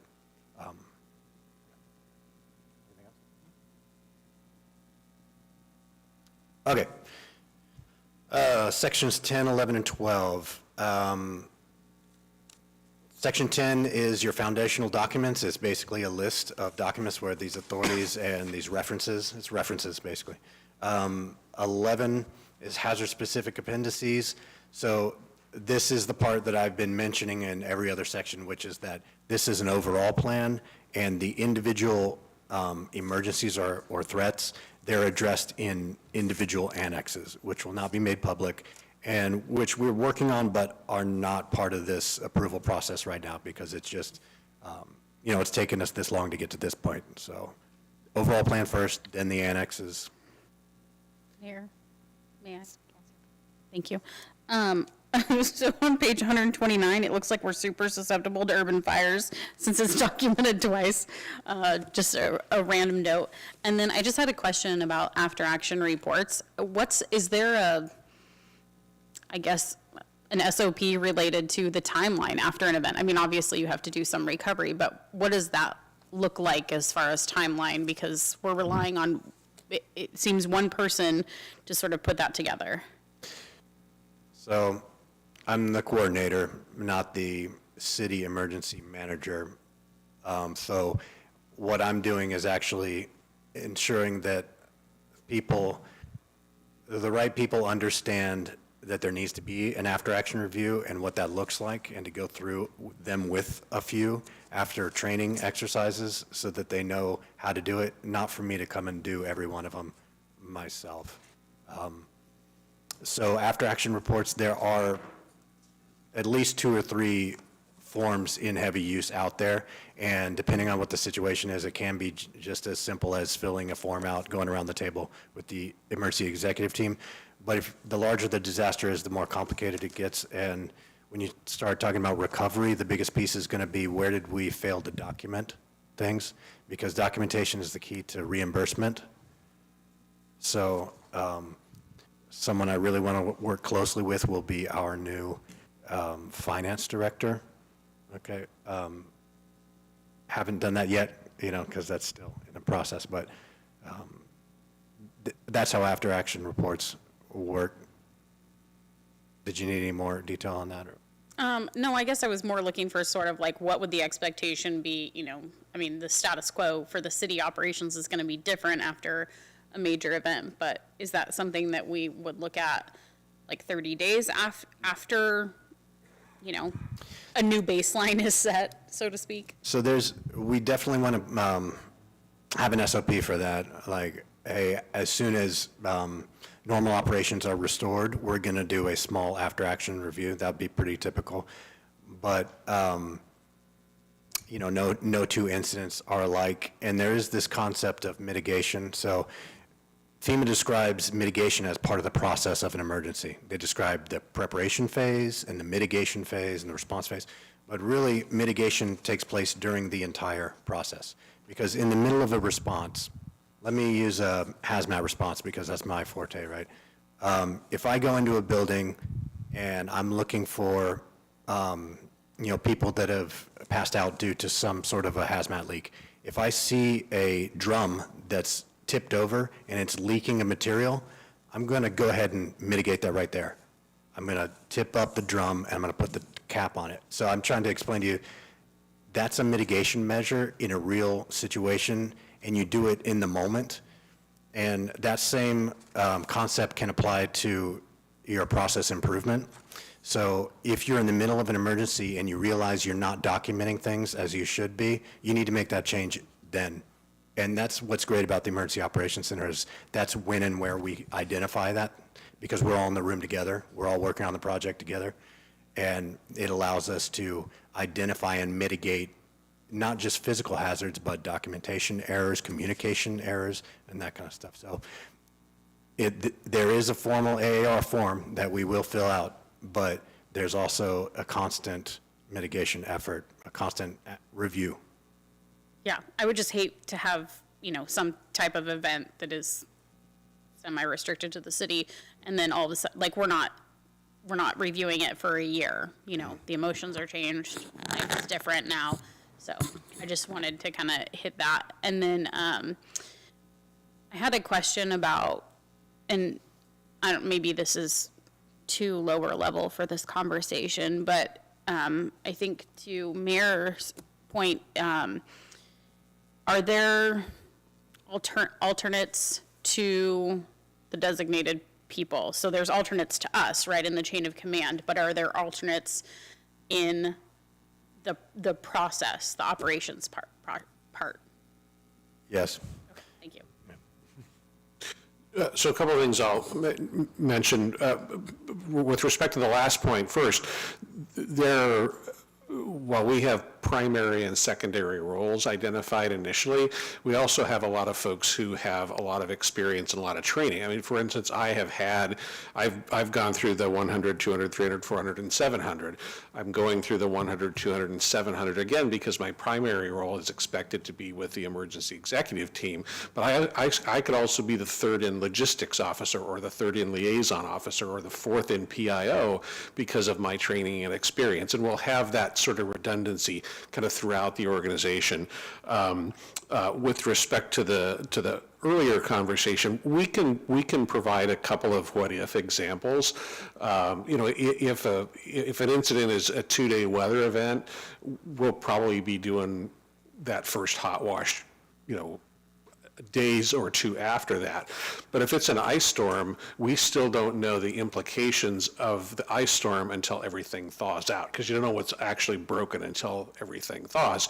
And so the full-on after-action report could be even weeks after or months after a relatively short duration. But we can give you a couple of sort of hypothetical examples where, if it's days long, weeks long, an event that when you could expect after-action reporting. And the reality is, because so much of that stuff is happening in the moment and being documented, there's going to be at least partial reports that can roll out fairly quickly, even after an extended emergency. Yeah. Counselor Chenoweth? You following that up before you take off a different direction, or maybe this will tack on to what you're going to say. When you're talking about AARs, you're talking about providing that to the council, or are you talking about providing, having that within just the body of the command center? That's question number one. Then comment would be, I would really like it if whatever is determined from the AAR is brought to the council just for the sake of information, because it makes it much easier for us in later discussions when people are saying, well, why did this happen? Why did that happen? We don't always know, and how much time we want to tie up of each individual department head getting that information. It's much easier if we got it in one batch at one time. Yeah, the only thing I'd add, I forget where it is in here, but it does talk about after-action reports, city managers who has the authority to kick off an after-action report. And he works for you all. So if you want an after-action report, let him know, because he's the one working. Well, and I think that there are certain aspects of an action that, much like details in the plan that aren't made public, wouldn't necessarily be made public either. That doesn't mean that this group wouldn't know or get summary information. And the reality is there's a public interest to be served by disclosing information and lessons learned and that sort of thing. So there's going to be sort of a tiered approach to getting that information out. But I agree with what you're saying, Counselor. Counselor Peralta? Thank you, Mayor. Jeff, can you remind me, my memory of this, sorry, Emergency Jeff? not Geoff, For Jeff? other Jeff. Can you remind me, I seem to recall that when we had the ice storms a couple of years ago, we declared a city emergency, and I just don't remember, I mean, because I know we had to get federal reimbursements, but I don't really recall what the steps were in terms of how that came to council, and if you remember, that would be helpful, because I just think a real world example of what we've done previously might be helpful. Yeah, I'll have to go back and document that for you, but I can follow up with that process. Ironically, I still don't think we've gotten the reimbursement for that ice storm, almost 4 years after the fact. Or we do. But yeah, we're still waiting. It's almost 4 years. Is it 4 years? Yeah, it was the 2021 ice storm.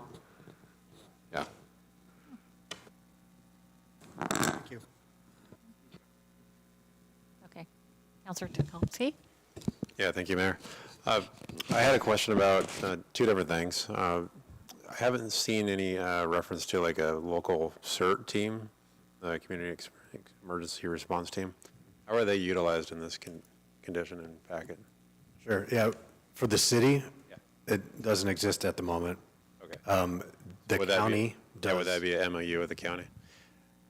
Yes, we don't have to do an MOU for it, but we could if we want to kind of, just put in writing what the expectations are. The county has a CERT program that is pretty inactive.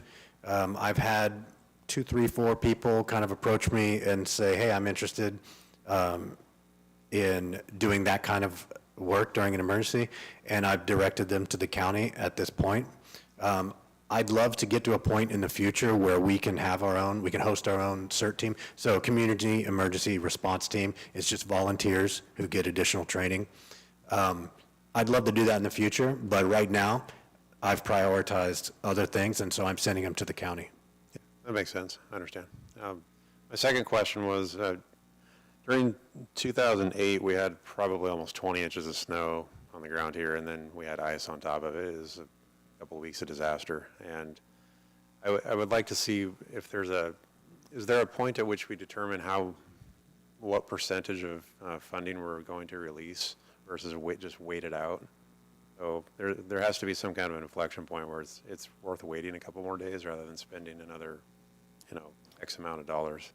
Do we have anything that states that consideration? So we do budget for snow and ice removal response in Public Works, and so we buy gravel and de-icer and all that stuff, and we have kind of a guesstimate of what we think we're going to need. Right. Here, and then so if we need to do more,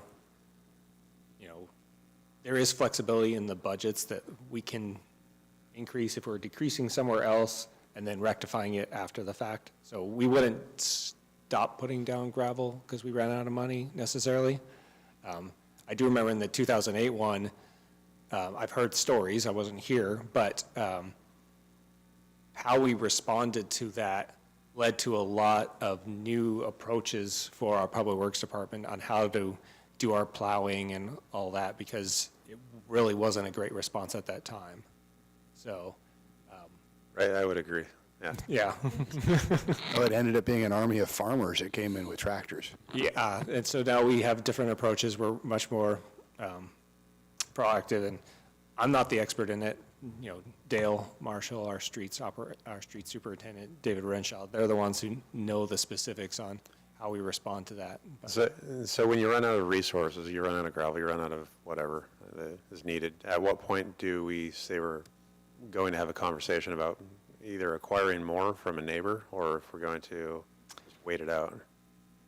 we will likely be moving forward just doing that internally in the department. It's kind of similar to if we run out of a certain chemical at the wastewater treatment plant, we go buy the chemical because we know we need it. But yes, we do, if we don't have it and somebody local might have it, or ODOT might be able to help us out or whatever, we're communicating. Those are the MOUs that we're talking about. We try not to just let it run out and then be like, oh, should we do more? Like if we see it coming and we know it's, okay, this is a pretty big one, we're tracking it ahead of time. We're going to need more gravel ahead of time, or we're going to have to be prepared to get gravel as it's going. So it's kind of in the moment a little bit, but I don't know if that really answers your question too much. Well, it sort of does, but as the city council, we're more concerned about releasing funds. And so I'm just thinking about how is it that we're going to make an agreement to release more funding for that, and at what point? But it's probably a little, we can have that conversation offline. Yeah, there is also staff authority up to a certain level that the city manager has. I have a certain authority level as well, so it's really low. So really we're looking at Jeff's authority there, but I'm going to be very much talking to him, hey, we're going to need to be spending X amount, and kind of going through that process. We kind of deal with that relatively often. We're not talking like massive increase, like it's not going to be like, oh shoot, we need $400,000 more of gravel kind of thing. Right. So I mean, part of it has to do with, being responsive in the moment. I mean, if we have 8 inches of snow on the ground and there's no more snow forecast, we're probably hitting it pretty hard as fast as we can. But if we know we're in the middle of a 36-hour storm and we're going to get another 10 inches, we're probably not plowing the first 6 right away, right? So some of it's going to be dictated by the circumstances, the information that we have and the information that we believe to be coming. Would it help to add that my understanding is that we have kind of a tiered response to, using our assets? What I mean is we have our assets that are available every day, and then we have our additional assets that we think we'll be likely to need, like more gravel and such, and we try to do a good job of planning ahead of time and having those on hand. Beyond that, the next tier would be, we have mutual aid agreements and IGAs with other organizations such as Mac Water and Light has their own plowing and gravel ability, and we're set up to, if we exceed our, what we have to exercise those agreements. But then beyond that, and correct me if I'm wrong, guys here, but if it was in an emergency, as time permitted, if there's any implication to life or hazard, we do what we need to do and then seek approval. If there's not an immediate danger to life, we would, according to the plan that we're looking at right now, we'd seek the council's approval for spending additional money. We have to, according to the plan. Yeah. Is that correct? yeah, it's not super clean. There's administrative discretion there, right? So we have contingencies that are built in. If I'm seeing we need $10,000 worth more gravel, I'm probably just going to go out and go ahead and do it, right? Exactly. If it's like, I see we need $1 million for a bridge fix, obviously that's coming to the city council. So there's that administrative discretion there. It's a little flexible.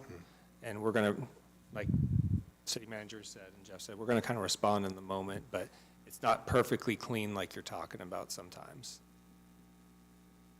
That's good. Okay. Thank you. Yes, sir. Counselor Chenoweth? Yeah, so I'm still kind of stuck on this whole concept, you don't want our help. I might swallow that down before I leave here, I don't know. I think back to the winter storm of 08, and it was farmers that came in and bailed us out. It was the people not in the executive team that came in and made the difference. And so I understand the trepidation of not wanting to tap into the potential liability of what sits before you right now, and how they interact with the community and the potential problems there. But I also wouldn't want that to limit the ability to deal with a problem. I hope as part of the process, we don't just limit ourselves to governmental solutions, not that government's evil or horrible, but sometimes in an emergency, some of the best solutions are out of the box. Calling the farmers in the neighborhood saying, hey, can you come in with some tractors and help us get this cleaned out? And we'll get you some reimbursement. That might not have been in an IGA. That might not have been in some understanding, but out of the box solution that had we done that earlier on might have been a quicker solution for our residents. So I hope I'm making my point, although I'm being a little vague in the point I'm making. Yeah, no, it's definitely, we're hearing it. These are the people who are in charge of emergency management. We're hearing you'd like us to think out of the box if we can for some things, but we're going to do the best to maximize our resources ahead of time and hopefully not have to be in that situation. Because like with the 08 one, I do know we purchased some equipment and had a different response that we put together and all that, so hopefully that doesn't happen again. Thankfully, it doesn't snow 20 inches at a time here very often. Yeah, right. Yeah. I always wanted to be in a snowstorm. I'm done with that. I really Yeah. don't need that again. Any other questions up here?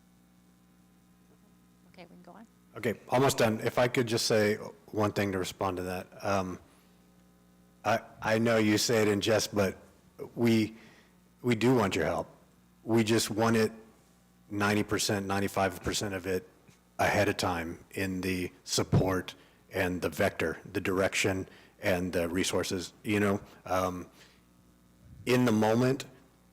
Absolutely, I'm going to think outside the box. We're going to do what we have to do to save people. And whether there's an IGA for it or not, you know what my priorities are. I listed them. So, yeah, we do want your help, Counselor. We just, maybe not in the same way we had to have it in the past, because we're a growing city and we're aligning more with the way that our sister cities in our county and our state are expecting us to operate, so that they can come in and fill holes for us in our organization and that kind of thing. Counselor Cunningham? You have something? Yeah, someone gave me a good description a while ago about someone who's going through a tough moment in their life. Like, you have to offer them stuff that is meaningful to them. So instead of just showing up and saying, hey, what can I do? Where can I go? And then having to have someone direct you, okay, well, where can I put you? Where can you go? Is to show up and basically say, I'm here to mow your lawn. I know you don't have the time to do it. That's what I can do for you. It's not that big in the grand scheme of things, but it is something that we can do. And an example that I would use that my restaurant Community Play did was during the search and rescue event out at Grand Island several years ago. Showed up with grilled hot dogs, burgers. That's what we could do. So I would say to the folks on the dais here or other people out there, there will be plenty to do. And what I have learned is it's best to stay out of the way of the people that are actually giving the direction at the moment, unless you are in their line of sight and they say, what we need you to do is X, Y, and Z. Because often that is what is the most critical. Okay. Okay. Yeah, I appreciate all the input, really. So my final slide here is what's next. We are going to ask you for a decision at some point in the near future about support for the plan. You've got a copy now, but we really tried to hit the parts that are policy related that we thought would be of concern most to you, and just trying to generally explain it to you. So the next things that we're going to do, or that the emergency management is going to do, is I put adoption of the plan, but whatever that looks like, whatever the terminology of that, it'll be your approval for the plan. And then we'll start working on the continuity of operations plan, which will be a large annex to this plan here. Then we'll move on to working on those additional plans that I mentioned, the emergency response plans for each individual department, and also we'll begin testing. So that means like a fire drill is a test, right? It's also a training. I need to work with the department heads to make sure that they know how to put the plan into operation at their level. So then I put conduct drills next. Drills would be like your fire drills as opposed to training events. And then we're gonna, at some point, I don't have a final date on this because it really depends on the completion date of the continuity of operations plan and how long it takes the staff to get all trained up.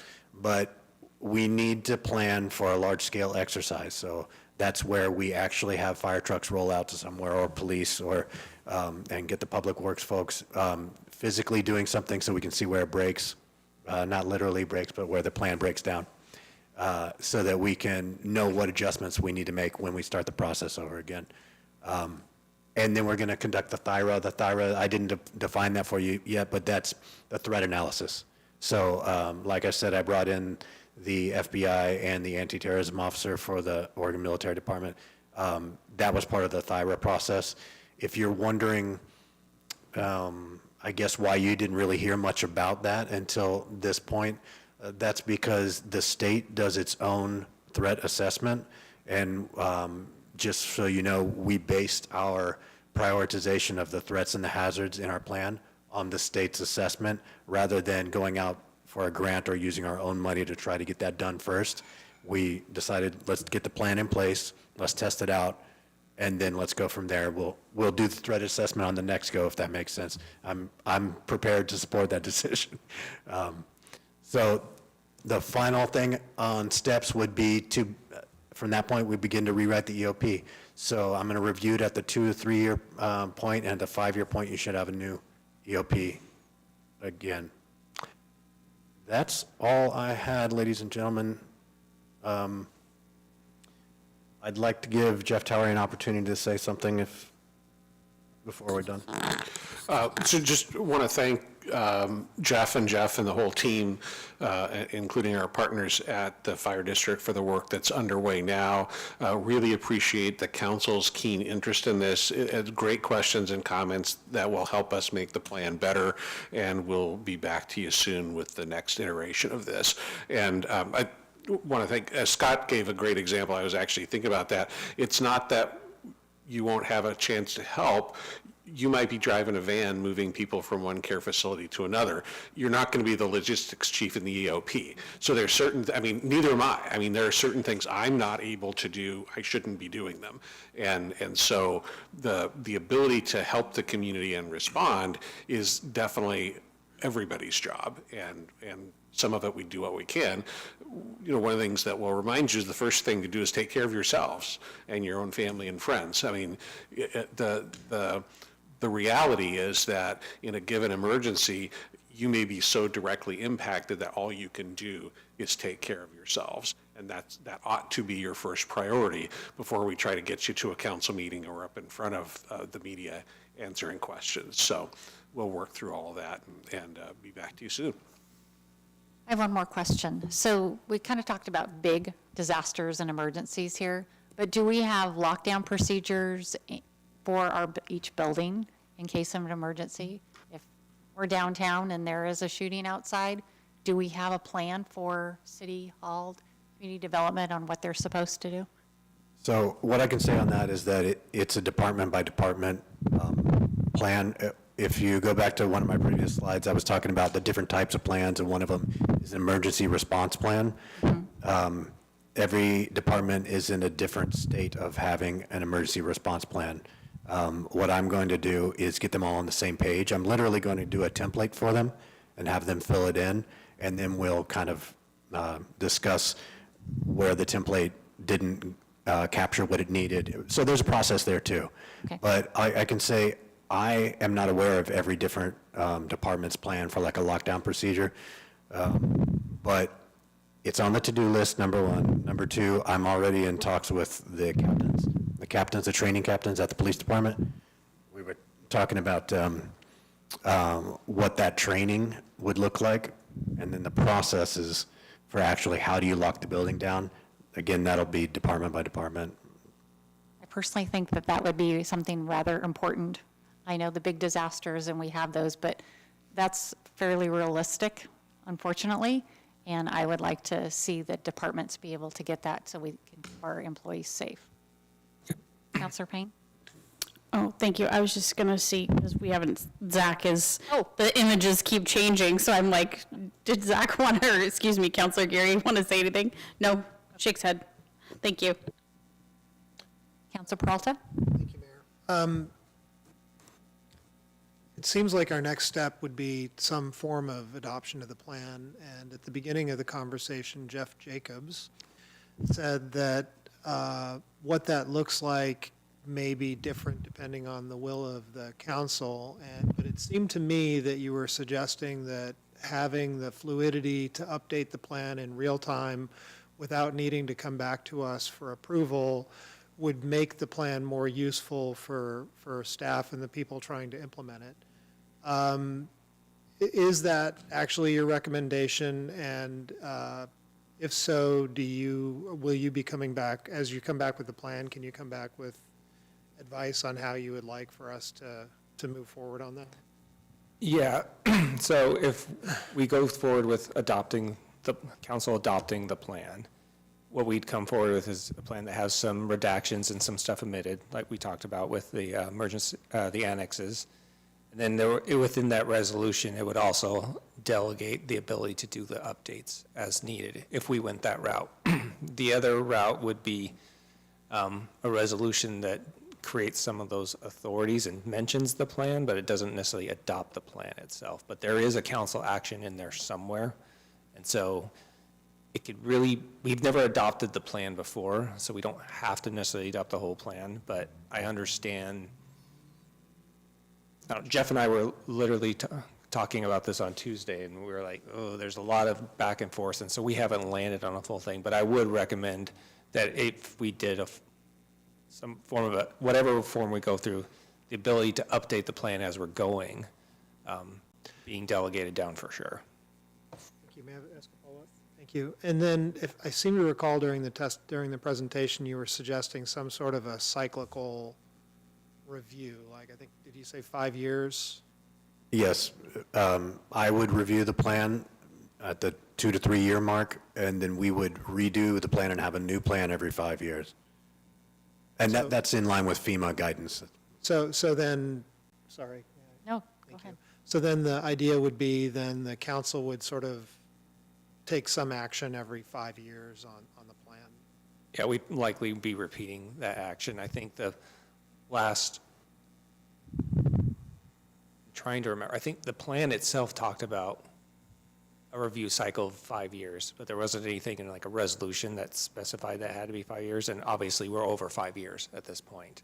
Now, COVID happened in there and some other things, so that's not necessarily like, because it wasn't written down specifically, that's why we didn't get to it, but we also had the fire district, and so a lot of things that happened that changed. When it was brought up in MacTown 2032 about developing the emergency management program, it was directed to the fire department in that document. So we've had to restart a little bit, putting it into Public Works now, and how we coordinate and all that stuff. So it'd be a target for sure, but obviously life happens sometimes. Mr. Towery, did you have a? Only that we'll have a clear policy direction for you to give us. I mean, one example that Jeff and I talked about is there may be an overarching policy framework, and that the creation and the implementation of the maintenance of the plan isn't something you formally adopt, but you set up the policies that guide that work. And that's also going to evolve over time. But I'm pretty sure that our plan that was last approved in 2009 didn't address the prospect of a global pandemic. It's going to now, right? Because we've been through one of those and we know what that's like. Some of the threats have also evolved and are either more or less important for us to be prepared with. And there could be other things that happen in the course of 5 years that would cause that policy framework to also change. So we'll definitely take that up, take that approach. Do we have any more questions on the dais? Anything else from you? No, at this point, staff is doing its very thorough review, poking the holes in it, trying to fix it. Thank you for humoring us with getting you a very large plan day of. Hopefully, it makes a little bit more sense now because it had so much in it. I wanted to give you some primer on it, so obviously you can take it home. If you have further questions, think of things, have stuff you'd like to bring up, obviously send to the city manager. We'll make sure to respond to that and take it into account and let you all know the answer that one of your colleagues had. Counselor Chenoweth? He kind of answered the question as it came into my mind, which was, who do I send those questions to? But since I've got the mic, I will say I really like this report you gave better than the last report you gave. Because the last report was talking about a new tax or a new fee this was an improvement. Okay. But well done, great report. I appreciate all that you've done here to bring this to us. This was very good. All right. Thank you. Thank you. Okay, no further questions. I'll adjourn the work session meeting at 8:05 PM.